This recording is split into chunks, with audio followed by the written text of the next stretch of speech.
Hey everybody, this is Dave Dugdale, learningdslrvideo.com.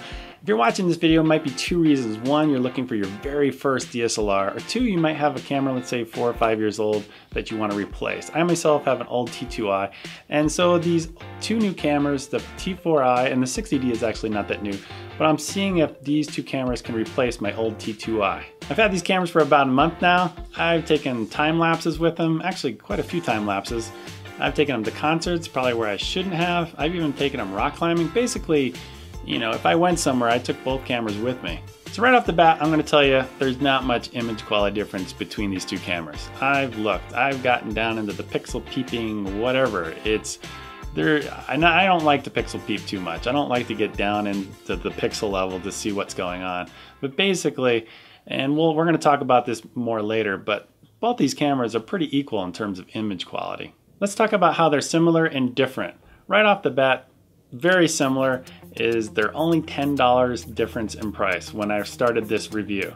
Both have APS-C 18 megapixel sensors, both have tilt-out screens, both only take SD cards, and both shoot about 5 frames per second. So how are they different? The T4i has a touch screen. T4i has autofocus for video. The T4i can record up to 30 minutes creating multiple files. The 60D has an aperture wheel. 60D has a Kelvin adjustment. The 60D has third stop ISO adjustments. The batteries are different. The HDMI outputs are different. The 60D has a top LCD display. The 60D has a bigger grip. T4i has a Digic 5 processor while the 60D has a Digic 4 processor. The T4i has a stereo mic and the 60D has a mono mic. The 60D has a pentaprism while the T4i has a pentamirror. 1/8,000th of a second shutter for the 60D and 1/4,000th of a second for the T4i. The 60D has an electronic level. The 60D has aluminum and polycarbonate resin with fiberglass for its body, while the T4i has a stainless steel and polycarbonate resin with fiberglass. The 60D has a spring in the SD door, and the 60D has a mode dial lock while the T4i doesn't. So basically the two big new feature differences are the touchscreen on the T4i, and the T4i has autofocus mode for video. Before I get into image quality and pixel peeping and all that stuff, I want to let you guys know that I'm done with my training for the T4i. It's a getting starting guide and it's about 2.5 hours long, so keep an eye out for it. It should be out in a couple of weeks. Before I got my first DSLR camera a few years ago, there were many digital SLRs that came out before it, at least 10 years prior. When the Canon 5D Mark II came out, I got really excited, but it was totally out of my price range back then. Then when the 7D came out, I got even more interested, but it was still out of my reach. Then finally, the T2i came out, and I was so happy because it was using the same sensor and one of the same processors as the 7D. So I knew I'd be getting the same video quality as the 7D, but at a much lower cost. Since then, the 60D came out in August 2010, then in the T3i in February 2011. Now the T4i has come out earlier this summer, and they're all using the same APS-C sensor that the original 7D did back in 2009. So like I said before, I really had to pixel peep. These cameras have a different sensor and they have a different processor. When I take a raw image, I understand I bypass the picture style, the sharpness, the contrast, the saturation, the color tone, the white balance shift, the auto lighting optimizer, peripheral illumination correct, highlight tone priority. And when we compare the raw images, the stills, at ISO 800, I gotta say, I'm really not seeing much difference between the two. So I'm just assuming that we're bypassing the processor altogether when we shoot raw because these images look the same. So my guess is these sensors actually are the same. They both have the same pixel count, it's just that maybe the T4i has some sort of special layer on top of it or dedicated pixels just for autofocus mode in movie mode. So when we shoot JPEG, which does use the processor, and we move our way up to ISO 1600, I would think we'd see less noise from the T4i, but I'm really not seeing it.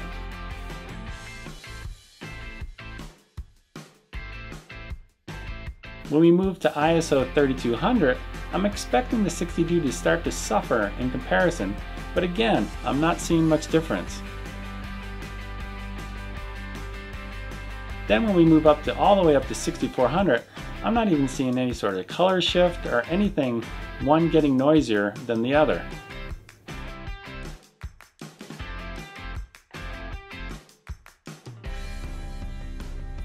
All right, I know I'm gonna get comments, people saying, but Dave, I can see a difference. You know, when it comes down to it, if I have to like look at one image and back to the other image, and I'm spending more than like 30 seconds looking back and forth, and I'm like, I don't see much difference at all. I'm confused which one's which. To me, it's like, those are minute, very small differences I don't even want to spend that much time on. To me, like a difference would be when you compare the Nikon D800 to the Canon 5D Mark III, and you just see how much the Nikon D800 is kicking Canon's butt in terms of dynamic range or latitude, and you can really see in the shadows. To me, that's a difference. So next up, let's talk about rolling shutter. And having the Digic 5 processor, which is a faster processor than the Digic 4, you know, it's supposed to give you less noise, which I didn't really see, and now it's supposed to give you better, you know, faster processing, so we should see less rolling shutter. But again, I'm not really seeing that much difference here.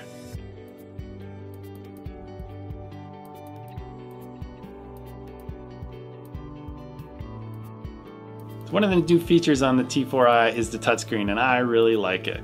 To tell you why, when I would use this T4i and I would start touching the screen and it was great and I could do things really fast, and then I'd go back to the 60D and I'd be like, I want to touch the screen but it won't let me, and I would get frustrated. So to me, that's a good sign that I really like the touchscreen. Sure, you can get the screen all smudgy with your fingers, but if you're one of those people that doesn't like to get it all smudgy, you can use the controls and never even touch the touchscreen. One of the other things that's really nice is when you're going from one side of the menu to the other, you can do it so much faster with a touchscreen. Also, other things like entering your copyright information is so much faster. All right, let's talk about autofocus mode on the stills or photography side. You know, the Digic 5 processor, I believe, should make it faster in terms of autofocus, but again, I'm not really seeing it. There's a FlexiZone single and a FlexiZone multi, and there's the older face detection as well, but the FlexiZones are really slow. You can actually touch the screen and focus, which is really a kind of a cool thing, but when you need to do things quickly, I think you guys might be a little bit disappointed on how slow they are. Talking about face detection, especially with these new STM lenses in video mode, it's kind of cool because you could set the camera up like I am right here, and if I'm moving in and around, you'll see that the lens can track with you, but again, it's kind of on the slow side. What I found is that the 40mm pancake is slower, and the 18-135 does actually a better job, but it's still slow itself. But the real big issue here is on the T4i, we do not have quick focus mode in movie mode anymore. All the other Canon, from the 5D, 7D, 60D, T3i, T2i, all have quick focus mode for movie mode. I don't know why they got rid of it. Maybe it has something to do with this new AF servo mode for movie mode. But man, I really miss it. I wish they would include that in the T4i. And that's, you know, I give it the advantage of the 60D on this one, because the quick focus mode, especially when you're in a situation where you can't see the back of the screen very well. Let's say there's sunlight coming behind you, and you can kind of see that you're aiming the camera at the right object, and you do a quick focus, boom, boom, shutter goes up, down kind of thing, and you've locked in. Sure, you know, for run and gun shooters like myself, it's just an awesome feature to have in situations like that. So I really miss that on the T4i. So all right, let's talk about face detection mode again real quickly. This camera, the T4i, reminds me of the Sony A7 IV review I did last year. And when you watch the lens and how it moves when it's trying to track this doll, sorry, I just grabbed it out of my girls' collection, but as you watch the doll move, you'll see that the lens will, you know, just not do anything and all of a sudden lock in. And then it won't do anything, and then it'll lock in after a few inches. So it's not like when you're manually focusing and you're pulling focus nice and smooth. You're not going to get that. Both the A7 IV and the T4i just don't do that yet. And I think the first manufacturer that can actually do that, I don't know if it's the new Digic 10 processor in several years from now, but the first one that cracked that nut, I think, especially if you're going to do it at 2.8, is going to sell a ton of cameras. So if you're thinking that on the T4i that you can touch the screen on one object and then touch the screen on the other object to follow focus to, it's not going to be a super smooth transition. One of the things I'm really excited about with the T4i new feature is you can record up to 30 minutes now. Not that I ever really do it that often, but when I need to, it's kind of a really nice feature, especially in an interview situation where you just want to let the camera roll. And one of the things I thought was going to happen, and the way I tested it is I just took a tripod leg and I was moving it up and down, and I was waiting for it to create a separate file, because it just basically creates separate video files. And then your nonlinear editor, you just back them up to each other and then you watch it. And I was expecting to see the leg of the tripod kind of change dramatically from one spot to another, but it never did. It was perfectly seamless. It never skipped a beat or skipped a frame, which I was expecting it to do. And in my test at 13 minutes and 10 seconds, you would see it start to blink, and it was giving me a 35-second warning that it was going to create a new file. After that, you can see the timer just keeps going. And when I stop recording, you can see it tells me that I've created 2 separate files. Next up is the HDMI output on these cameras, and they're kind of different. The T4i has a more of a cleaner image, let's say, than the 60D, and the 60D has a little bit more extra junk on the screen. It doesn't quite work as well as T4i, so we're seeing improvement there, but definitely not a super clean image. On the T4i, when you plug the HDMI cord in, not only does the screen disappear, which happens pretty much on all Canon cameras, but you can't use the touchscreen anymore, obviously. All right, let's talk about frames per second and how fast these cameras can shoot. And they're both very similar. When I was testing RAW, I was shooting RAW on the T4i. The burst mode was 5 frames per second, and that would last for about the first second. And then after that, it slowed down to about 2.5 frames per second. And then it would take about 4 seconds for the buffer to clear up, and then you could start shooting at 5 frames a second after that. The 60D did about 4 frames per second when shooting RAW, but instead of only lasting 1 second like the T4i did before slowing down, the 60D lasted about 5 seconds. Then it slowed down to about 1 frame per second, and then it took about 15 seconds for the buffer to clear. Alright, in terms of audio, the T4i has a stereo mic and 60D has a mono mic. They sound pretty similar, although I think the 60D wins out slightly on preamp noise. T4i 60D. Microphone is right here, and the stereo microphones are up here. So right now I'm only about a foot away from these microphones. 1, 2, 3, 4, 5, 6, 7, 8. Testing both of these microphones.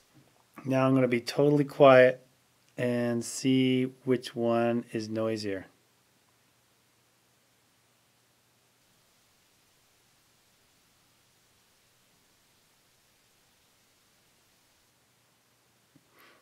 Alright, I want to talk about the kit lens that comes with the camera. The 18-135 is pretty decent. I shot a lot of time lapses with it at night and it seemed fairly sharp. I didn't do any extensive tests to compare it against higher end lenses, but overall it seemed like a pretty good lens.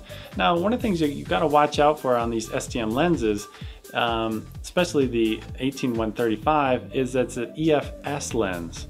So if you're thinking about an upgrade path that maybe someday you might want to go to a full frame camera, just know that this lens will not work on a full frame camera. It just won't physically mount. And then in terms of the 40mm pancake lens, and actually also the STM, in terms of manual focusing these lenses, they're kind of a bear.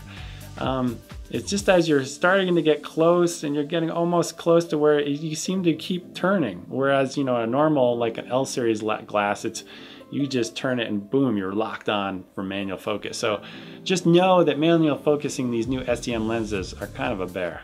All right, 2 other features that you could go either way on. There's an LCD display on top of the 60D. I personally don't use it that often. I know a lot of people do.